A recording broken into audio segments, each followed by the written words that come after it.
Hi, I'm Alex Archbold, and I've been buying and selling antiques since I was 9 years old. From basements to scrapyards, I'll look just about anywhere I can to find lost antiques and collectibles. And sometimes I'll go big and buy everything. With my wife and kids, we run an antique shop in Edmonton, Alberta, Canada, filled with some of the most unique items we can find. I never know what's going to happen or who I'm going to meet. This is our life, this is our adventure, and this is Curiosity Inc. Home, honey.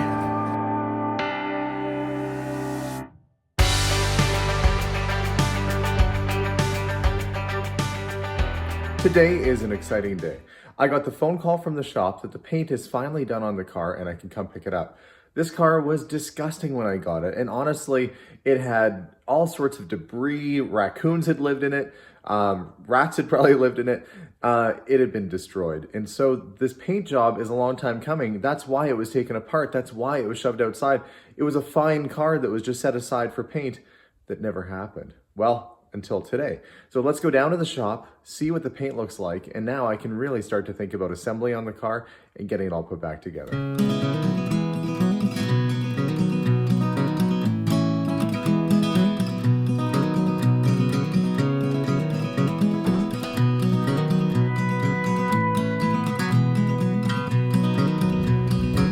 Well, here she is, a silver shadow.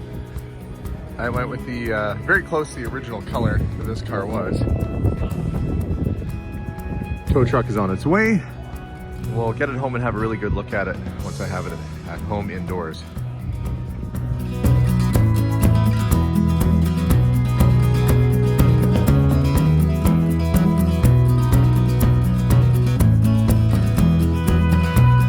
Well, the car is home and essentially it's shiny. So what do I own now?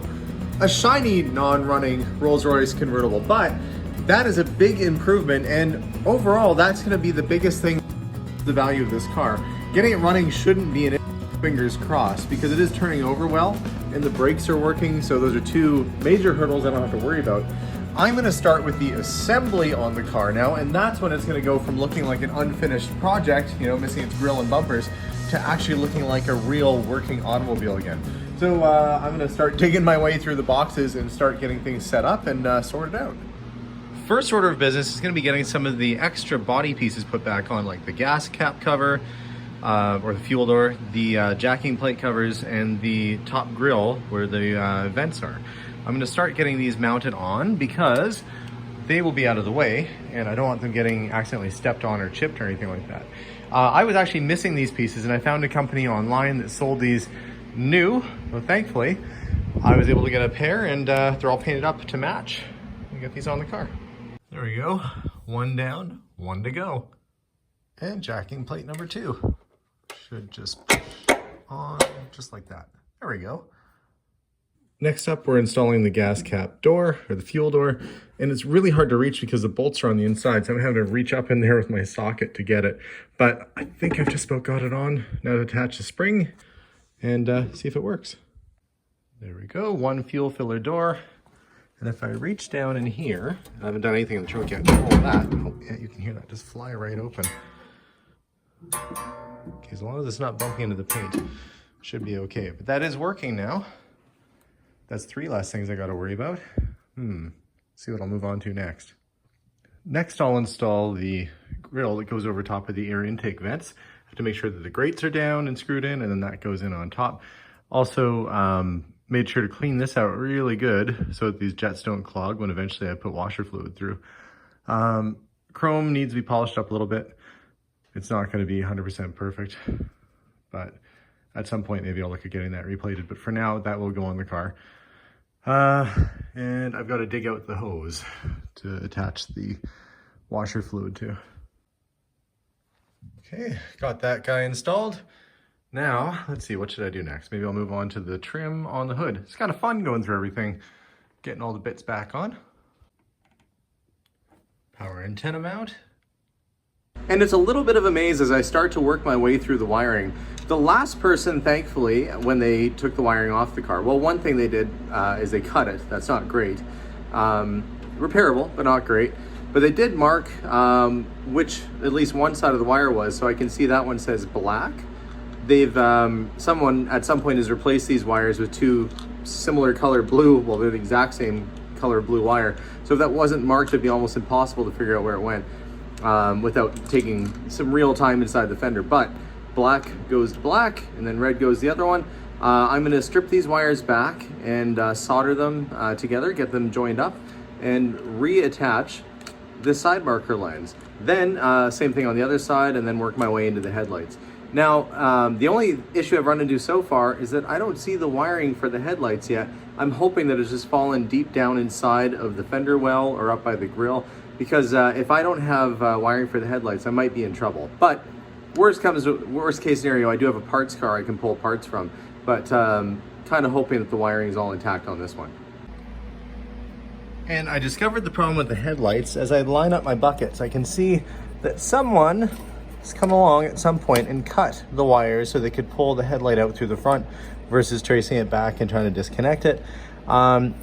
So they marked them, which isn't a bad thing. Now they have to be all reconnected again. But working on getting the front side in, and then I'll go around and work on the other. I got stuck because I needed some replacement plastic inserts to hold these signal light bezels on the side marker lenses, and surprisingly, they have the darn things at Lowe's. Who knew that you could get, you know, little things like this at Lowe's? So that'll save me having to send away to Rolls-Royce to get the things. That's awesome. Now to get back to the garage to put those things on. The big benefit of getting all this stuff on the car is that it's also cleaning up some of the bins in my garage, which has been a bit of a pain because they're all over the place right now.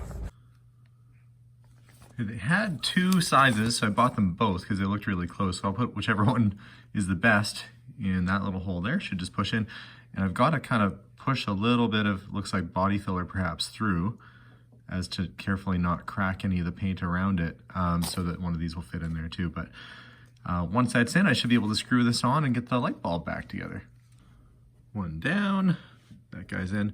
And I was able to carefully notch that square back out. And that is in. I can screw it all together.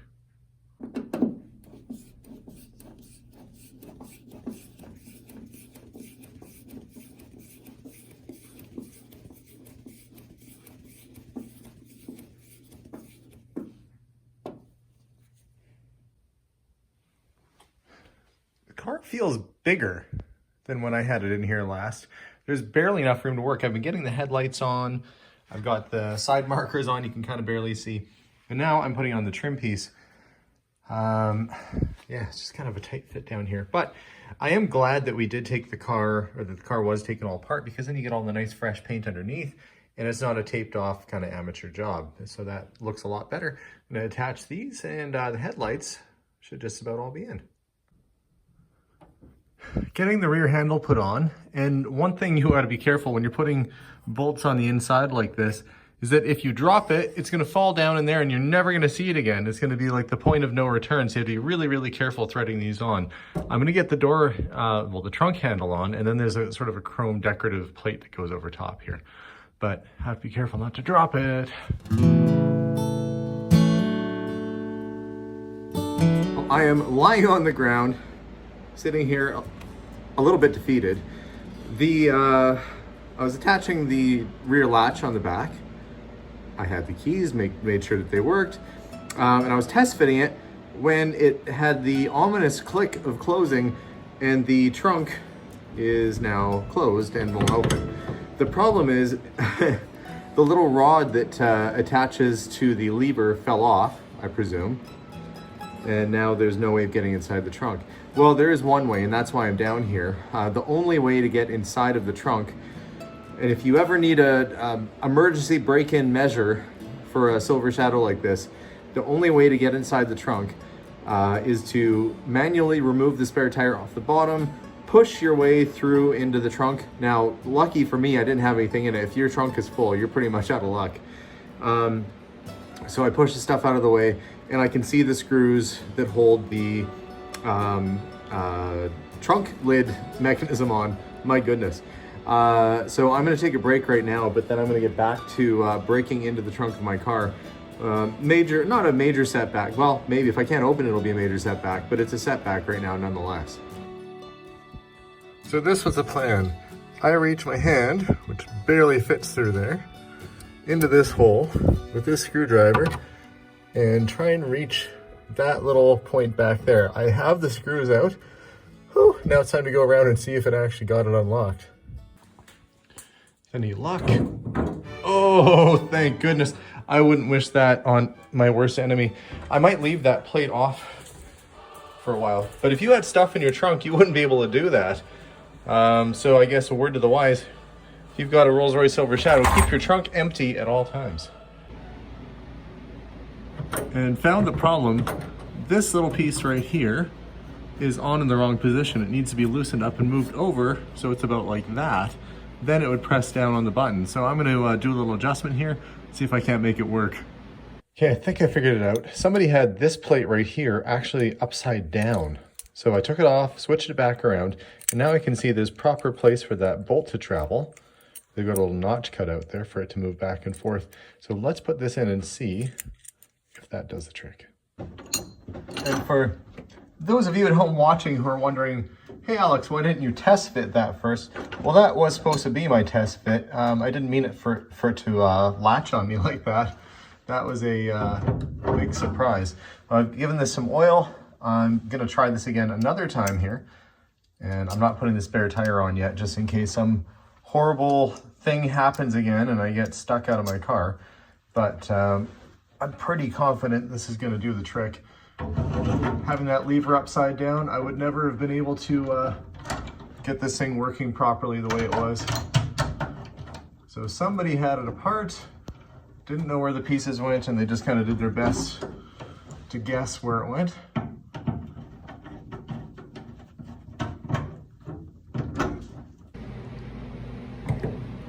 Oh, thank goodness. Working lock, working button, and I can actually get into my trunk again. Okay, well, I guess I'll get that spare tire back in place, close things up, and probably call it a night for tonight.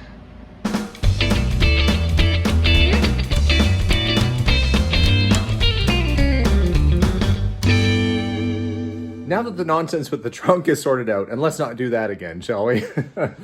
That was not fun. I'm actually looking forward to the next part, and that is getting the grille and the front bumper put on. So let's get to it. Unsuspecting wife pulling up in the driveway. Oh, and pesting me. Good thing my head wasn't under the hood and she honked the horn. Would have scared the bejibbers out of me. I am going to get this grille and get it mounted up on the car, and then after that we'll put the front bumper on. I've been testing and cleaning the threads out on the grille to make sure that everything fits nice and works smoothly. So I'll get the top portion put on, and then I'll line up the bolts for the bottom and get that all tightened up too. So this is gonna make the car, this is gonna make the whole car look fantastic. Exciting day.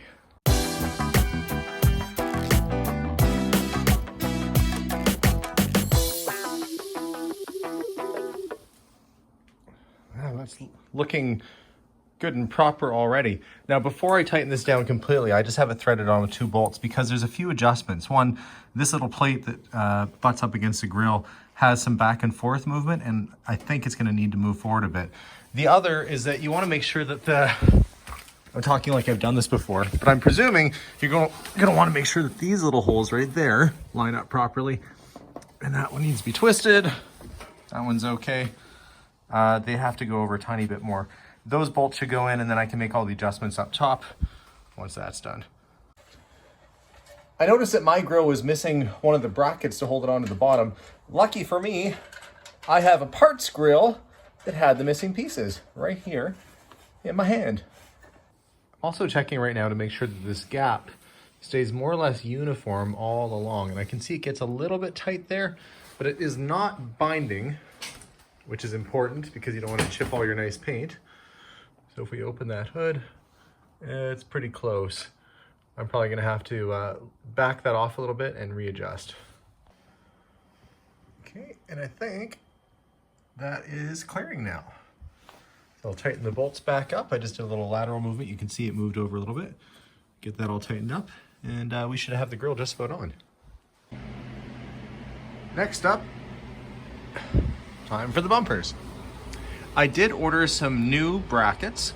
Well, they're old and repainted or they're new. I got them from a parts supplier in the UK and they're here. Got new bolts, stainless steel bumpers, so no more rust issues on these. Have to tighten those up and then mount it on the car, and I will have what will look like the front end of a Rolls-Royce anyway. So I'm gonna get my wrench out, tighten all these up, get the other bracket on, and Bob's your uncle, or a guy who buys bottles from your store.